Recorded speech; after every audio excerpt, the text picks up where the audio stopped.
And with that said, I believe we now have enough insight to move on and talk about the real definition, at least from a mathematical standpoint, of the internal forces. So what type of forces did we talk about here? We talked about three different systems. First, we talked about forces that were normal to the surface that we cut. So forces normal, or you could also say perpendicular.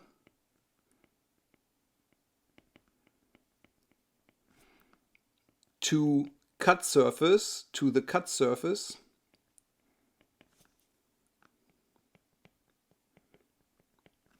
Those are forces that were also, in other words, parallel to the x-axis, right? So forces parallel to x-axis.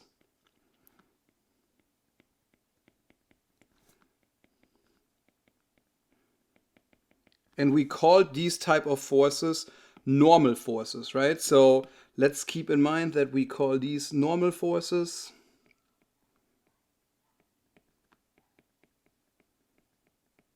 And I believe the name is clear now why we call them that way. But just to be sure that we understand in which direction they act, let's draw our rigid body here with those forces. And we used purple colors for those. So we actually had forces that were acting in this direction. So we call these normal forces. And those normal forces can either be in tension or in compression. So for example, if they pull away from the beam, then they obviously put the beam in tension. So this system here would be in tension. And so we call a positive normal force a system in tension, whereas a negative system would actually be in compression. And that is very important to understand because sometimes engineers blindly communicate if a system is in tension or in compression. So if you see a normal force that is negative, that would mean that this arrow here would be flipped around and would actually push on the system on both sides, and therefore the system would be in compression. Whereas if you pull on it, it's in tension. And so you may understand that engineers use this very effectively because every column, by definition, has to be in compression. Otherwise, it would not be a column, right? A column is something that carries vertical loads. And so engineers know by default that the normal force in a column is negative. And they use that effectively to communicate if it's in tension or in compression by means of the normal force. Now we also have forces that are perpendicular to the x-axis or forces that are parallel to the cut surface. And since they are parallel, they really produce shear, right? And that's why we call them shear forces. But you can also think of these as forces that are perpendicular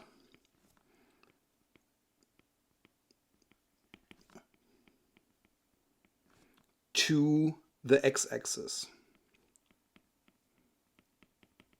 And once again, we call these shear forces. So shear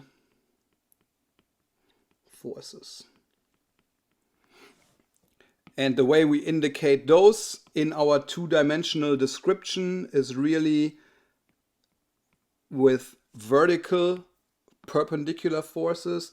And please note that now I'm starting to use the right directions for them, although we haven't really discussed that, but I will define that for you later. But they act in these directions, and these are called shear forces. Last but not least, we also have bending forces or bending moments, so moments around the z-axis really. So we have bending moments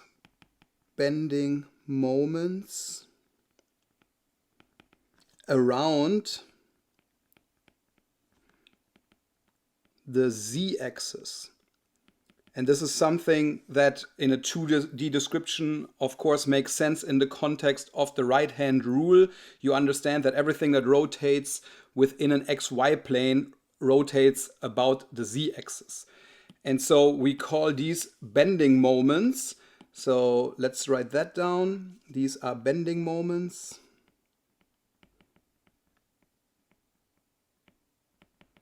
And the way we identify those is really with the semicircles that rotate on one side in one direction and on the other side in the other direction. And mathematically correct would be to have them rotate this way around. Now, why does it make sense?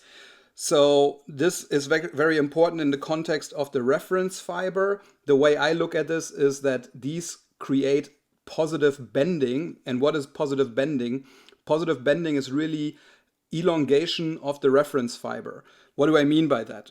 So you can, of course, bend a system so that it smiles. So for example, you can have a system that puts the reference fiber in tension, and that is really only possible if you use your internal forces to bend this way around. And I sometimes give this guy some face and some hair. This is a happy guy, this is my friend. And this would be a positive moment, right? So this would be positive moment. He puts the reference fiber into tension. And then I have the guy that is upset, and that guy would really look like this. And I have the reference fiber now in compression. And that is because the system would rotate in this direction. And now he is very sad. Maybe he's even shedding tears. You can see why I became an artist and not an engineer, because I'm so good at it. So he is very upset, and this would be a negative moment. So negative moment. And of course, this guy here is a happy guy, right? He is happy because the reference fiber is in tension. Think about this. Take two stacks of paper, lay them on top of each other, and bend them this way. The bottom one will be in tension, the top one will be in compression. And so that is defined as a happy moment. Whereas, of course, this guy here is very sad because the reference fiber is actually in compression, and that makes a negative moment. But this takes us into the mathematical definition that I will define very clearly for you on the next page. For now, let's just understand that no matter if you have positive or negative values, everything has to be in equilibrium. So for example, here on the left side, you have a force that points to the left, therefore here it points to the right. So this element can be in equilibrium. Same thing here, you have a shear force that is going up and here it's going down, therefore the system can be in equilibrium. Of course this would rotate, but we have the moment as well that can prevent that, and if the moment is turning clockwise here, then it has to turn counterclockwise here. And by definition, you just have a positive moment when you have tension in the reference fiber, and a negative moment when you have compression in the reference fiber. Now, of course, engineers need units for these forces, which are not surprising to be, for example, in force units here.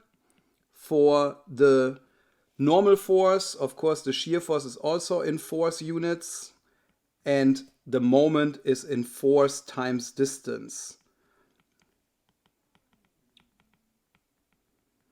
And that is how we describe them. Sometimes we need a short form for them, or we have diagrams in which we try to indicate that it's a normal force, a shear force, or a bending moment. And that is usually done with this little circled symbol. So normal forces we indicate with an N. Moments we indicate with the M, and you would think that shear forces we do with an S now, but no, because it comes out of a different language, we are using a V. So we describe the shear forces with a V here. And those are the things you need to memorize, that you have normal force, shear forces, and moments. They are always in equilibrium, as you can see here. They always have to balance the left side with the right side, but we will talk more about this on the next page. So now we understand where the force definitions come from that cut surface, and how we need to look at them and how engineers try to abbreviate them. So now that we are aware of these definitions and the general introduction of the internal forces, we will look into how to mathematically set up these problems in which we are asked to find internal forces. And again, think of those as finding the force of the glue that keeps the rigid body together. But I will do that with you on the next page. So let's move on to there.